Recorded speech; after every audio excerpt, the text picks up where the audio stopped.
തിരുവനന്തപുരം കോർപ്പറേഷനിൽ അനുവദിക്കപ്പെട്ടുള്ള ബസ്സുകളുടെ ഉടമസ്ഥാവകാശം ആർക്കാണ്, അതിൻ്റെ പണം ആര് മുടക്കിയതാണ് എന്ന തരത്തിലൊക്കെ ബന്ധപ്പെട്ട് കുറേ തർക്കങ്ങൾ നടക്കുന്നുണ്ട്. പ്രത്യേകിച്ച് മന്ത്രി കെ ബി ഗണേഷ് കുമാറിൻ്റെ പ്രസ്താവനയ്ക്ക് ശേഷം ഉണ്ടായിട്ടുള്ള കുറേ കോൺട്രവേഴ്സീസ്, തർക്കങ്ങൾ, അതുപോലെ തന്നെ അതുമായിട്ട് ബന്ധപ്പെട്ടുള്ള കുറേ സംശയങ്ങളുണ്ട്. നമുക്ക് ഈ തിരുവനന്തപുരം കോർപ്പറേഷനിലെ ഇലക്ട്രിക് ബസ്സുകളുടെ കാര്യം വിടാം. കാരണം തിരുവനന്തപുരം കോർപ്പറേഷനിൽ ഈ പറയുന്ന 110 ബസ്സുകൾ പിൻവലിക്കുന്ന സാഹചര്യം ഉണ്ടായിട്ടുണ്ടെങ്കിൽ 150 ബസ് ഇറക്കി ആ റൂട്ടിൽ ഓടിക്കും എന്നൊക്കെയാണ് കെ ബി ഗണേഷ് കുമാർ പറഞ്ഞത്. കെ ബി ഗണേഷ് കുമാറിനോട് മറ്റ് ചില കണക്കുകളാണ് ചോദിക്കാനുള്ളത്. കെ ബി ഗണേഷ് കുമാറിനോട് മാത്രമല്ല, അതിനു മുൻപ് ആരാണോ ഗതാഗത വകുപ്പ് കൈകാര്യം ചെയ്തിരുന്നത് ഇവരോടൊക്കെ തന്നെയും ചോദിക്കാനുള്ളത് ഒരു ചോദ്യമാണ്. കണക്ക് ഞാൻ വായിച്ചു തരാം. അതായത് JNNURM അഥവാ Jawaharlal Nehru national urban renewal mission എന്ന് പറയുന്നത് നമ്മൾ കണ്ടിട്ടുണ്ടായിരിക്കും. ആ ഒരു വാക്ക് നമ്മുടെ നാട്ടിലോടുന്ന ഒരു ഓറഞ്ച് കളറുള്ള ലോ ഫ്ലോർ ബസ്സുകളിൽ എഴുതിയിട്ടുള്ളതാണത്. ഓറഞ്ച് കളർ മാത്രമല്ല, പല കളറിലോടുന്ന ബസ്സുകളിൽ എഴുതിയിട്ടുള്ളൊരു വാക്കാണത്. ഈ ഒരു സ്കീമിൽ കേന്ദ്ര സർക്കാർ ഒറ്റ പൈസ വാങ്ങാതെ കേരളത്തിന് സൗജന്യമായിട്ട് കൊടുത്തിട്ടുള്ളത് 750 ബസ്സുകളാണ്. അത് 2 ബാച്ചായിട്ടാണ് കൊടുത്തിട്ടുള്ളത്. ആദ്യ ബാച്ചിൽ 400 വണ്ടികൾ കിട്ടിയിട്ടുണ്ട്.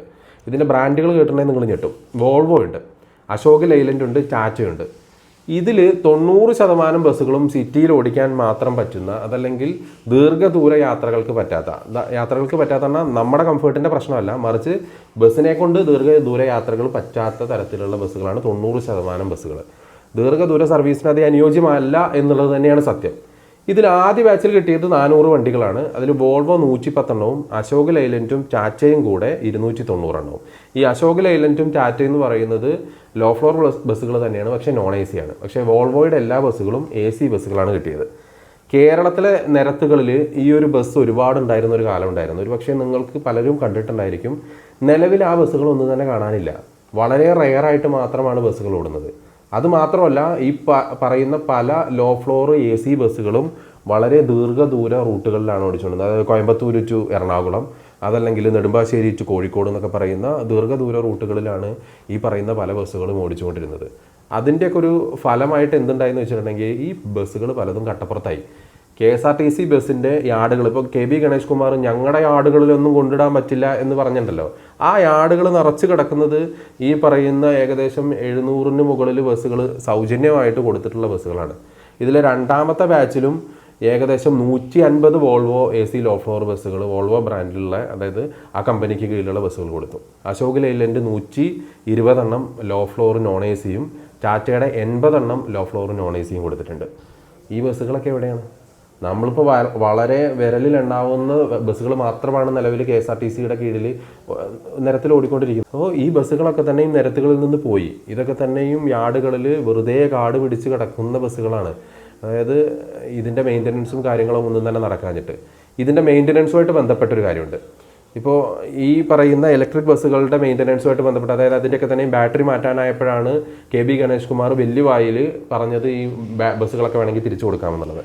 ഈ പണ്ട് കേന്ദ്ര സർക്കാർ കൊടുത്തിട്ടുള്ള ഈ സ്കീമിന് കീഴിൽ കൊടുത്തിട്ടുള്ള ബസ്സുകൾക്കും ഇതുപോലെ തന്നെ ആയിരുന്നു.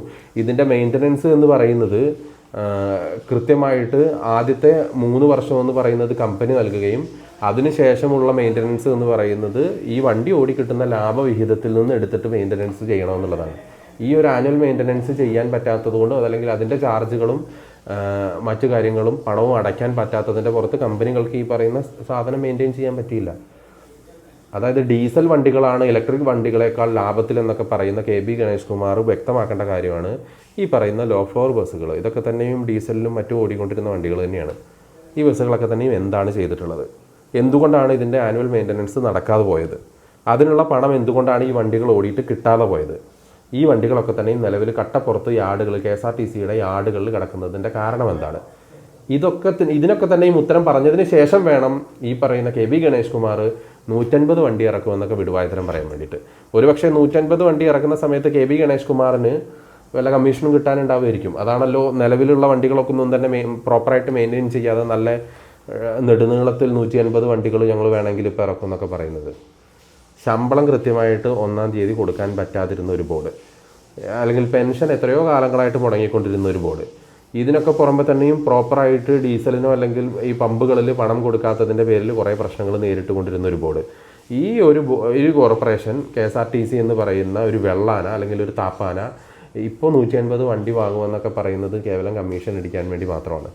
അത് മാത്രമല്ല, ഇലക്ട്രിക് ബസ്സുകളേക്കാൾ നല്ലത് ഡീസൽ വാഹനങ്ങളാണ് എന്ന് മന്ത്രി തന്നെ പറയുന്നത്. അതായത് ഈ കാർബൺ എമിഷനും മറ്റു കാര്യങ്ങളും കുറച്ചിട്ടും പരമാവധി ചിലവ് കുറവാണ് എന്ന് ലോകരാജ്യങ്ങളൊക്കെ തന്നെയും പറഞ്ഞുകൊണ്ടിരിക്കുന്ന ഇലക്ട്രിക് വാഹനങ്ങളേക്കാൾ നല്ലത് ഡീസൽ വാഹനങ്ങളാണ്, അല്ലെങ്കിൽ ഫോസിൽ ഫ്യൂവൽ ഉപയോഗിക്കുന്ന വാഹനങ്ങളാണ് എന്ന് ഈ പറയുന്ന മന്ത്രി പറയുന്നതിന് ഒറ്റ കാരണമേ ഉള്ളൂ.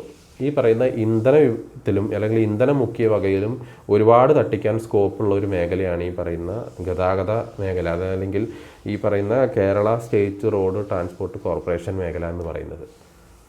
അത് മുന്നിൽ കണ്ടുകൊണ്ട് തന്നെയാണ് ഇപ്പോൾ ഈ ഇലക്ട്രിക് വാഹനങ്ങളോട് മുഖം തിരിഞ്ഞു നിന്നിട്ട് അത് വേണ്ട, 150 ഡീസൽ വാഹനങ്ങൾ വേണമെങ്കിൽ ഇറക്കിക്കോളാം എന്ന തരത്തിലൊക്കെയുള്ള ഡയലോഗ് KB ഗണേഷ് കുമാറിൻ്റെ വായിൽ നിന്ന് വരുന്നത്.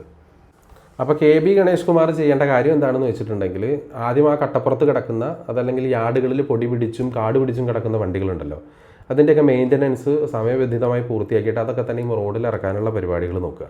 എന്തായാലും പുതിയ 150 ബസ്സുകൾ വാങ്ങുന്നത്ര ചിലവ് എന്തായാലും ഈ പറയുന്ന വണ്ടികൾ തന്നെയും പൊടി തട്ടിയെടുക്കാൻ വേണ്ടിയിട്ടുണ്ടാവില്ല. അപ്പോൾ ആ പണിയെടുക്കുക എന്നുള്ളതാണ് ആദ്യം ചെയ്യേണ്ടത്. അല്ലാതെ വാട്സപ്പിൽ സ്റ്റാറ്റസ് ഇടാൻ വേണ്ടിയിട്ടോ അതല്ലെങ്കിൽ മറ്റാർക്കെങ്കിലും 4 അണികൾക്ക് നിങ്ങൾക്ക് വേണ്ടിയിട്ട് PR തള്ളുകൾ തള്ളാൻ വേണ്ടിയിട്ടോ ഇത്തരത്തിലുള്ള ജൽപ്പനങ്ങൾ നടത്താതിരിക്കുക എന്നുള്ളതാണ് ഏറ്റവും കുറഞ്ഞ പക്ഷം. ഈ സൗജന്യമായിട്ട് കിട്ടിയിട്ടുള്ള ഇത്രയധികം ബസ്സുകൾ, കോടിക്കണക്കിന് രൂപയുടെ ബസ്സുകൾ എന്താക്കി എന്നുള്ളതിൻ്റെ ഒരു ഉത്തരം ഇവിടുത്തെ പൊതുജനങ്ങൾക്ക് പറഞ്ഞു കൊടുക്കുക എന്നുള്ളതാണ്.